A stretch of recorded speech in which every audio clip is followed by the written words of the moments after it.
नमस्कार दोस्तों, मैं अंकुर उपाध्याय स्वागत करता हूं आप सभी का आपके अपने YouTube channel share market analysis में। दोस्तों, जितना मार्केट इस समय कंफ्यूजिंग दिख रहा है ना, ट्रस्ट में इतना कंफ्यूजिंग मार्केट मैंने रीसेंट डेज में नहीं देखा। हमें ऐसा लगता है FIIs बेच रहे हैं, FIIs DIs का डेटा आता है तो लगता है भाई बेच कौन रहा है। फिर हम सोचते हैं कि रिटेल बेच रहा है, और जब हम म्यूचुअल फंड्स के डेटा की तरफ नजर डालते हैं तो ऐसा लगता है कि म्यूचुअल फंड तो रिटेल इन्वेस्टर तो बहुत स्ट्रांगली खड़ा हुआ है, क्योंकि देखो स्टॉक मार्केट में डायरेक्ट रिटेल का कोई डेटा नहीं आता है। तो म्यूचुअल फंड में हमें समझ में आता है कि SIP बुक जो है वो बढ़ रही है घट रही है, वो डेटा आता है। और SIP बुक का बढ़ना दैट मीन्स रिटेल इन्वेस्टर्स का कॉन्फिडेंस बना हुआ है।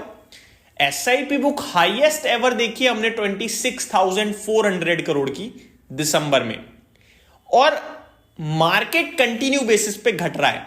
तो आई थिंक यहां पे दो कैटेगरी में बट गया है रिटेल इन्वेस्टर। एक वो जो रेगुलर बेसिस पे सिप्स कर रहा है, उसको हैवी लॉस नहीं दिखता है, और न्यूट्रल बेसिस पे वो अपनी SIP डाल रहा है एक लिमिटेड अमाउंट की, तो उस पर ज्यादा बर्डन नहीं है। वहीं दूसरी तरफ एक रिटेल है जो अपने घर के राशन का पैसा तक शेयर बाजार में लगाकर बैठ गया था कि भैया ये बढ़ जाएगा वो बढ़ जाएगा, अपने आप को ओवर स्मार्ट समझ रहा था और बढ़ती हुई चीज को पकड़ रहा था। वो फुल्ली ट्रैप्ड हो गया है, अब वो लॉसेस को बुक करने में लगा हुआ है। यही सिचुएशन आई थिंक लग रही है।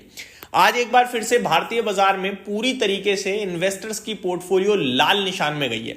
लेकिन इस बीच में अगर आप डेटा देखें तो FIIs के डेटा में आपको ऐसा नहीं लगेगा कि यार बहुत खराब है।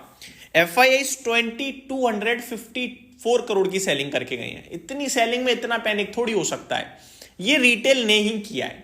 वहीं DIIs 3961 करोड़ का खरीद कर गए हैं। तो FIIs के सामने डबल खरीद रहे हैं, ये डबल। उसके बावजूद बाजार में देखिए आप क्या हाल हो रहा है। तो ये क्लियरली दिख रहा है ये FIIs DIIs की वजह से नहीं हो रहा है दोस्तों, ये हो रहा है आपका रिटेल सेंटीमेंट और बाइंग के अभाव की वजह से। सबसे बड़ी समस्या इस समय ये है कि रिटेल बाइंग तो बिल्कुल कर ही नहीं रहा है। देखो, दो तरीके के इन्वेस्टर हैं, एक ऑलरेडी भर के बैठे हुए हैं, वो लॉसेस थोड़े बहुत उनमें से बुक कर रहे हैं। दूसरी तरफ है वो बैठे हुए हैं कि यार आएगा ऊपर आएगा, लेकिन इन दोनों में खरीदने वाला इन्वेस्टर बिल्कुल भी नहीं है दोस्तों कि मैं भर के लगाऊं पैसा, आएगा पैसा लगान दो। वो वाला इन्वेस्टर गायब हो गया है। तो ये क्लियरली डेटा दिख रहा है। अब थोड़ी दिक्कत और बढ़ते हुए दिख रही है, क्योंकि अमेरिका पूरी तरीके से आज धराशायी हो रहा है दोस्तों। इनफैक्ट ग्लोबल मार्केट्स में देखा जाए तो बहुत भयंकर गिरावट देखने को मिल रही है, और भारत के बाजार आई थिंक उसको लीड कर रहे हैं। मैं आपको ये हो क्या रहा है अचानक से, इसको लेकर मतलब सिर्फ सोच सकते हो, जवाब नहीं मिलेगा कि अचानक ग्लोबल मार्केट्स में सेल ऑफ विदाउट रीजन। समझ ही नहीं आ रहा हो क्या रहा है। पहले मैं आपको बता दूं, अमेरिका में डाउ 543 पॉइंट्स नीचे ट्रेड कर रहा है अभी। वहीं नेस्डैक में 1.18% की गिरावट है, 228 पॉइंट्स नीचे। S&P 500 1% नीचे है, 66 पॉइंट्स नीचे। और रसल 2000 1.8% नीचे है। यानी रसल 2000 जो सबसे ज्यादा बड़ा ब्रॉडर मार्केट का व्यू देता है, वहां बड़ी भयंकर सेलिंग है, ऑलमोस्ट 2% की आप कह सकते हो।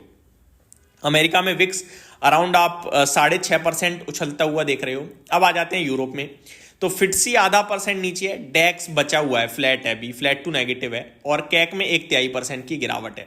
एशिया पैसिफिक आ जाऊं मैं अगर, तो निकाई 1% घटकर बंद हुआ है, Shanghai 1.25%, Hang Seng almost 1%, KOSPI flat to negative है। निफ्टी आपने देखा ही, ताइवान की बात करें तो 1/3% नीचे था। इस बीच में मलेशिया हरे निशान में टिका हुआ है अभी तक। तो ये आपके लिए ब्रॉडर मार्केट हो गए। अब आ जाते हैं स्टॉक्स लेवल पे। रिजल्ट सीजन शुरू हो चुका है। आपने आज TCS, टाटा LXI के नंबर्स के बाद उन पे रिएक्शन भी देखा। रेडा भी रिएक्ट कर रहा था, बट रिजल्ट्स पे नहीं, मार्केट के साथ नीचे चला गया, क्योंकि रेडा के नंबर्स तो अच्छे थे। आज भी नंबर्स आने थे काफी सारे, और आ चुके हैं, जिसमें एक नाम है आपका जस्ट डायल, एक है PCBL, एक है GNA एक्सेल्स।